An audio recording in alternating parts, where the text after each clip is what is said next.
Guys, alam nyo ba kung ano tong kinakain ko? Hindi siya siopaw, hindi siya empanada. It's called Magic Pie.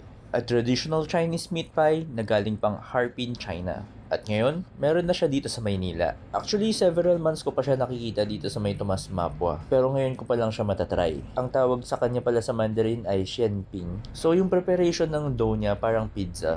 Tapos lalagyan siya ng filling sa loob. Ayan na naman tayo, buti pa ang Magic Pie may fillings. Anyway, niluluto siya dito sa special flat pan nila. Then lalagyan ng oil. Kaya it's supposed to be crispy sa labas, tapos juicy naman yung meat sa loob. At 80 pesos each, tatlong flavors ang pwede mong subukan. Pork, chicken, and beef. Pero sa totoo lang, yung beef ang paborito ko. Medyo spicy siya, pero very distinct kasi yung lasa niya. Freshly made ito daily, and pwede mong kainin habang naglalakad. So perfect itong pang merienda na satisfying at unique. Dahil hindi mo naman to makikita kung saan-saan lang. Ang nakakatuwa pa sa kanila, they take customer feedback seriously. Nag-post kasi ako sa Facebook ng initial review ko nung isang araw. I mentioned about the oiliness. The next day, gumawa sila ng paraan para maging less oily yung Magic Pie nila.